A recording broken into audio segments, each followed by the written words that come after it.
Salut, je m'appelle Phil, qu'est-ce que j'ai lu récemment, qu'est-ce que j'ai aimé, qu'est-ce que j'ai pas aimé, c'est parti pour un nouveau Top Comics. On voit ta tête.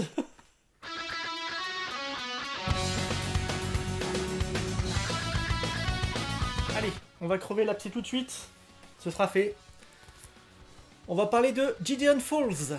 Oui, je sais, je vous en ai parlé dans le dernier Top Comics, mais je ne savais pas où le scénariste Jeff Lemire allait. Bon, pour résumer très rapidement, mais sinon allez voir la dernière vidéo, le dernier Top Comics du moins, c'est l'histoire d'une grange hantée qui apparaît, et quand elle apparaît, il y a des meurtres, il se passe des trucs bizarres. Et donc dans le dernier Top Comics, j'ai expliqué que je voyais pas où est-ce que Jeff Lemire voulait en venir. Il y avait du mystère avec du mystère par-dessus du mystère. Et là, Urban a sorti le tome 5, et c'est le dernier, et il est un peu plus épais que les autres, mais au moins on est débarrassé, parce que c'est nul. Alors, je sais, il faut pas dire c'est nul, il faut dire j'aime pas. Donc j'aime pas. Comment vous expliquer je vais pas vous spoiler, donc je vais juste vous dire un truc.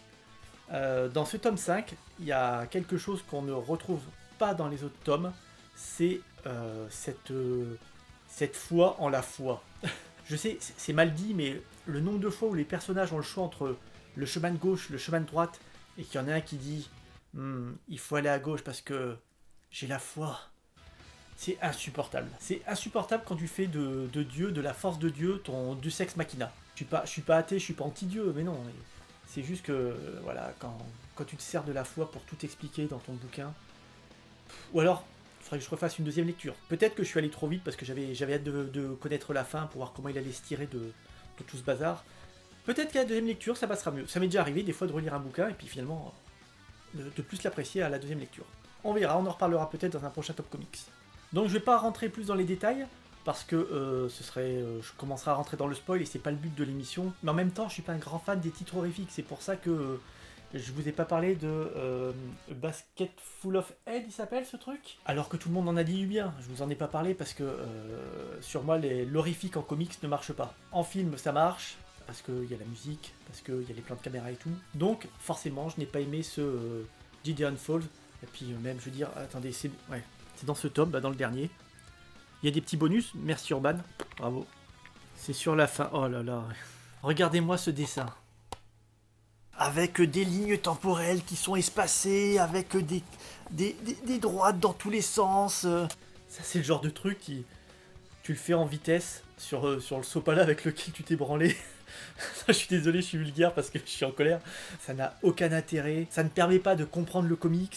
Franchement, ça ne me plaît pas. Surtout, peut-être parce que j'en attendais beaucoup de Lemire, étant donné que je suis un grand fan et qui m'a fait jamais déçu jusqu'à maintenant. Mais alors là, ce Gideon Falls, non, c'est vraiment pas pour moi. Essayez le tome 1, donnez-lui sa chance. Le tome 1, vous allez adorer. Moi, j'avais vraiment accroché. Mais et il a eu la bonne idée de s'arrêter, en France du moins, au 5e tome. Il aurait pu continuer 9, 10, 11, 12 tomes.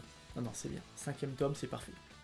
Voilà, j'ai été très méchant avec ce titre. Et pourtant, il est premier. Ah, quelle bonne nouvelle. En même temps, il est tout seul. Allez, maintenant, on va parler d'un titre qui est sorti il y a un petit moment. Je pense qu'il n'a pas eu beaucoup de succès parce que je le vois souvent en librairie. Genre, il s'est pas vendu, donc c'est le moment de rattraper cette erreur. Shirtless Beer Fighter. Je suis désolé, pour dire le nom des auteurs, je suis obligé de regarder parce que pour moi, c'est des inconnus complets. Au scénario, Jody Le Hupp et Sebastian Gierner. Et au dessin, Neil Vandrell. Ah, mais oui, c'est peut-être expliqué s'ils ont fait autre chose. Ah, il a fait The Weatherman. J'ai The Weatherman, on en parlera une autre fois. C'est très bien The Weatherman. Oui, sinon il était éditeur, Jody Le Hupp.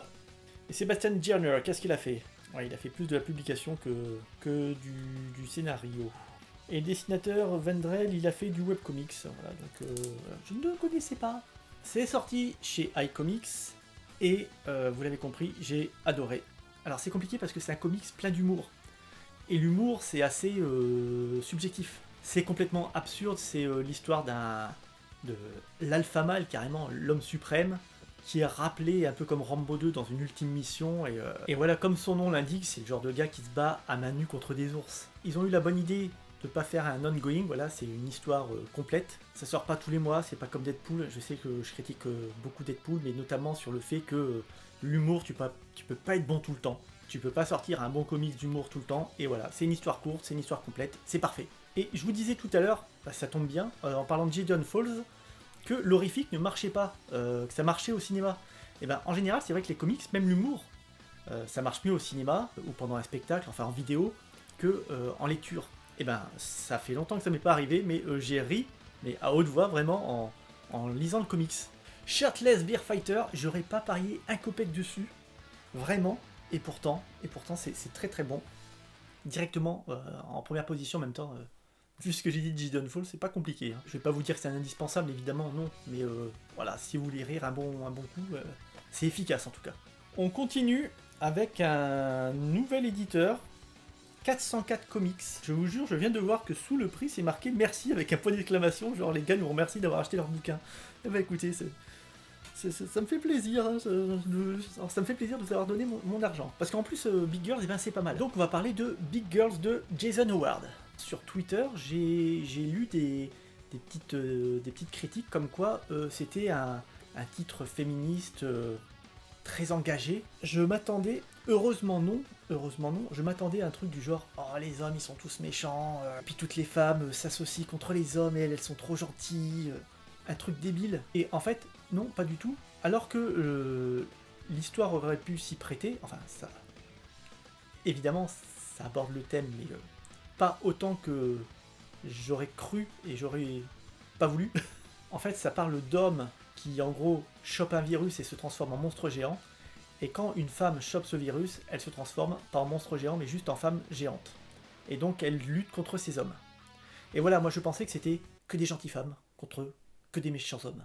Mais heureusement, ce n'est pas ça. Les personnages sont pas du tout caricaturaux et heureusement plus développés que ce que j'avais imaginé. Il y a tout un message derrière et il y a même un personnage dont toutes ses motivations sont basées sur en fait sa maternité. Il y a quand même une histoire avec un homme très autoritaire, très dominateur. Voilà. Évidemment, bien sûr, le thème du patriarcat est abordé, heureusement. Avec un titre comme ça aurait été dommage. C'était l'occasion. Faut que j'arrête de parler comme ça. Pour mon premier coup avec 404 Comics, eh ben, je ne suis pas déçu. Le dessin est très énergique. Tenez, je vous montre une petite page comme ça en vitesse. Là, je veux dire, c'est chouette quand même. Alors en fait, je lis ce qu'il y a dans le comics, mais je ne lis pas ce qu'il y a derrière. Et je pense que les gens qui ont posté sur Twitter que c'était un manifeste féministe virulent, c'est parce qu'ils ont juste lu derrière « Les hommes sont des monstres qui sèment le chaos, seules les femmes peuvent les stopper ». Faut lire les livres, hein, faut pas juste lire derrière les gars. C'est pas un mensonge de dire ça. Mais il n'y a pas que ça. C'est plus subtil que ça, c'est plus intelligent que ça. C'est un bon comics. Alors certains vont dire « Ouais, il est juste bon, c'est pas une œuvre culte, c'est pas le top du top ». Avec tout ce qui sort tous les mois, comme je disais tout à l'heure, être bon déjà c'est pas mal, franchement. Il y a tellement le choix, il y a tellement de daubes, que quand on a l'occasion de tomber sur un bon comics, eh ben on va le mettre en deuxième position. Vous le savez, Top Comics, c'est 4 comics qu'on classe. Et bien cette fois-ci, on va parler de 4 comics, mais je ne vais pas classer le dernier comics, puisque je vais vous parler de Cochon Hulk. Qui sont les auteurs? Faut que je regarde parce que je sais jamais. Fred et Rétrophiles, oui, c'est aux éditions. C'est Panini ou Urban? C'est Two Words Production. Je suis co-scénariste sur ce Cochon Hulk 2, j'en avais déjà parlé dans une vidéo précédente. Et ça y est, il est sorti, vous l'avez peut-être reçu. Bah, je vais faire pareil, je vais vous montrer quelques pages. Oh, il y a une page que j'adore. Ah, le marque-page qui est tombé, magnifique. Je suis super content du résultat, des dessins de Fred qui sont magnifiques. On a vraiment essayé de vous proposer le meilleur de nous deux. Et il y a le 3 qui est sur Ulule actuellement. Il doit rester une semaine. Si vous voulez participer à l'aventure, c'est possible. Et je vous remercie à l'avance comme 404 Comics. Merci. Et c'est la fin de cette émission, et je vous remercie cette fois-ci tous de l'avoir regardé, et je vous dis à la prochaine.